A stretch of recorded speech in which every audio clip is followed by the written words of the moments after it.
Jumla ya mapolo 28 yenye mchanganyiko wa karafuu, makonyo na unga wa karafuu yamekamatwa na kikosi maalum cha kuzuia magendo KMKM katika bandari Bubu kwa Makame, kijiji cha Mieleni, mkoa wa Kusini Pemba. Akitoa taarifa hiyo, kamanda wa KMKM kamandi ya Pemba, Bakar Salum Othman, amesema kikosi hicho kilifanikiwa kukamata mapolo hayo katika usafiri wa mashua, mtumbwi na gari la ng'ombe ambavyo vilitumika kubebea mzigo huo. Kamanda Bakar Salum Othman alikuwa na haya ya kusema. Katika kambi hii ya mkoani jana tarehe 16 mwezi huu wa 3 2026.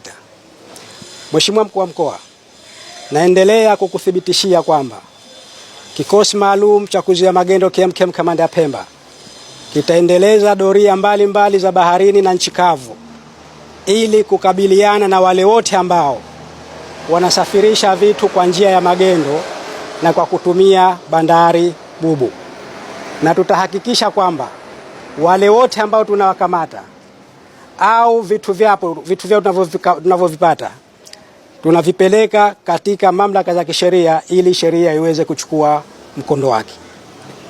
Kitendo hichi cha kujaribu kusafirisha zao hili la karafuu kwenda nje ya nchi kwa kutumia bandari Bubu na kwa njia ya magendo hakikubaliki, kwa sababu zao hili la karafuu sheria inaruhusu kwamba ni kwenda kuzipeleka katika shirika la taifa la biashara ZSTC tu na si kwa njia nyingine yoyote au pale kitakapotoka kibali chengine maalum cha serikali. Mheshimiwa Mkuu wa Mkoa, kufuatia kitendo hichi, tunaziomba mamlaka za kisheria kuchukua hatua kali za kisheria kwa wale wote ambao wanajihusisha na vitendo kama hivi. Na nitoe wito kwa wananchi kufuata sheria na taratibu zilizowekwa ili waweze kujiepusha na madhara au matatizo ambayo yanaweza yakawafika. Naye mkuu wa mkoa wa Kusini Pemba, Rashid Hadidi Rashid, amevitaka vyombo vya ulinzi na usalama kuchukua hatua kali za kisheria kwa yoyote atakayehujumu uchumi na kukwamisha maendeleo. Lakini masikitiko kuona kwamba kuna baadhi ya wananchi hawatakii mema nchi yetu, amani yetu hawaitaki, wanaona ni bora watu binafsi kufanya vitendo kama hivi vya kuhujumu uchumi wetu. Niendelee kuwashukuru sana kamanda KMKM kwa juhudi kubwa, ambao nimpongeze sana kamanda wenu Komodo kwa kazi mkubwa anayoifanya ya kuhamasisha ili kuona kwamba askari wako makini, ili kuona tunalinda uchumi wetu usiweze kutetereka. Wale ambao wanaendelea kuenda kinyume na utaratibu huu, kwa maana hiyo na viomba vyombo vya ulinzi na usalama vichukue hatua kali juu ya vitendo hivi. Leo tayari chombo tunacho pale, tunakiona. Tuna gari ya ng'ombe na ng'ombe wake yupo. Kwa maana hiyo hawa watu lazima watakuwa watajulikana tu. Sasa naomba vyombo katika suala hili tusiwe na huruma katika uchumi wetu. Tunaona wenzetu uchumi unavyoathirika huko kutokana na hili kutojali amani, kutojali maendeleo ya nchi yao. Hasa sisi wananchi wa kisiwa cha Pemba au mkoa huu wa Kusini Pemba, leo wanakuja watu wanatuharibia uchumi wetu na kuufanya kwamba usiwe madhubuti, ukofanya utetereke, hali ya maendeleo yatetereke.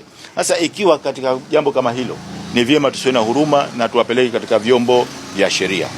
Mimi nikiwa kiongozi wa mkoa nitahakikisha kwamba tunadhibiti hili na tunapambana nalo. Tunashirikiana na viongozi wa KMKM ili kuona, makamanda ya KMKM ili kuona tunapambana na hili, kuona kwamba uchumi wetu tunaudhibiti na tunapata maendeleo makubwa.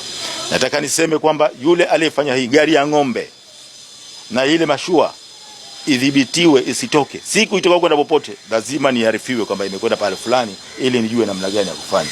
Mkiendelea kuja hapa mtu akija na huruma zake akaweza kulichukua chombo hichi, gari ya ng'ombe na ng'ombe wake akamchukua kutoka na huruma, basi mimi sitomvumilia mtu kama huyo, kwa sababu ni mtu ambaye hana imani na nchi yetu, hana imani na maendeleo yetu.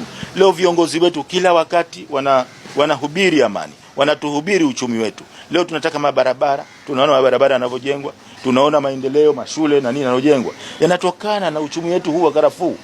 Leo mtu huyu anachukua karafuu, anangoja tu naftari, anakwenda kuchukua karafuu, anazipeleka bandarini, anazigapkani ili kusafirisha kwa manufaa yake tu binafsi. Pia kaimu kamanda wa ZAECA mkoa wa Kusini Pemba, Juma Abeid Juma, amesema watahakikisha mzigo huo unafika sehemu husika kwa mujibu wa kanuni na sheria inavyoeleza. Mheshimiwa Mkuu wa Mkoa, hili tukio linatuthibitishia kwamba vyombo ambavyo ulinzi wa usalama ambavyo vipo katika mkoa wako vinafanya kazi masaa 24. Tumepokea mzigo huu kutoka kwa wenzetu wa KMKM. Sisi jukumu letu ni kulitekeleza kisheria.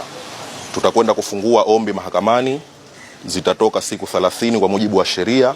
Yoyote yule ambaye atakuwa na huu mzigo atapewa mamlaka kisheria aweze kujitokeza kwenda naye mahakamani kwa ajili ya kulikamilisha hili issue kisheria. Kwa hiyo Mheshimiwa Mkuu wa Mkoa na kuhakikishia kwamba mzigo huu upo salama, ng'ombe yupo salama, atakuwa yupo katika ulinzi wa KMKM wenzetu pamoja na mashine. Kila kitu kitaenda sawa. Nakushukuru sana Mheshimiwa Mkuu wa Mkoa.